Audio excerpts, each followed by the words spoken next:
The year was 1993, and the great, amazing, well-known state of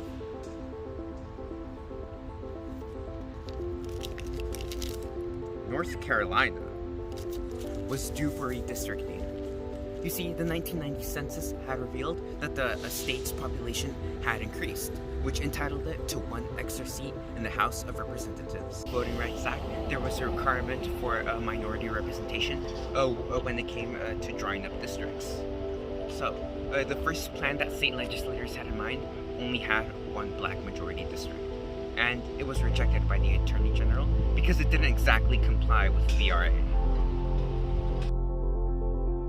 So they went back to the drawing board. Now, at the time, North Carolina had a black population of about 20%. So because of that, the state legislators decided to drop 2 black majority districts instead of 1. It was then that 5 brave, white North Carolina residents rose up to challenge the constitutionality of one of the districts created, stating that its only horrible, vile purpose was to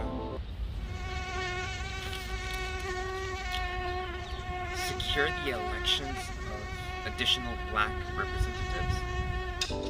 Wait, that's why they were mad? Well, anyways, they claim that because of that, this was a case of political gerrymandering. But what exactly is gerrymandering?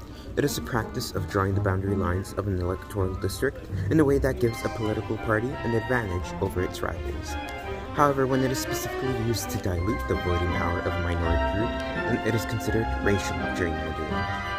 The term originates from Governor Elbridge Gerry of Massachusetts, whose administration enacted a law in 1812 defining new senatorial districts. The law consolidated the Federalist Party vote in a few districts, giving disproportionate representation to the Democratic-Republican Party. To achieve this, districts were drawn in very outlandish ways, with one of the districts being made fun of for looking a little too similar to a salamander. And so the term gerrymander was born.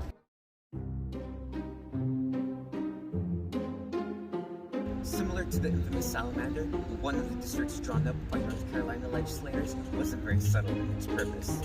Part of the district seemingly ran with highway 460 miles, running across 5 different counties and splitting one of them up into 3 separate districts, all to connect black voters throughout the state in one district for representation.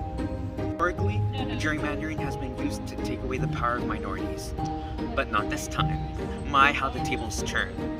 But because of that, the 5 aforementioned North Carolina residents, who just so happened to be white, filed a lawsuit against both the state and federal governments. The case was first brought to a 3-judge district court, and they ruled that they failed to actually state a constitutional claim. In response to that, the residents appealed, and the Supreme Court granted certiorari. When it was presented to the court, with the Chief Justice of the time being William Request, the appellants presented this as an issue with the Equal Protection Clause in the 14th Amendment. They argued the clause was violated because the districts were drawn with only race in mind.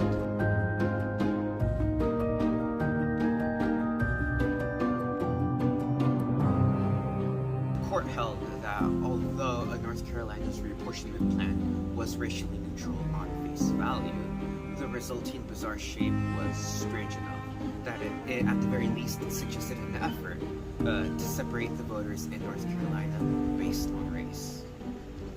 The unusual district, while perhaps created with noble intentions, seemed to exceed what was reasonable in avoiding racial imbalances. Against Reno and the Justice Department on 5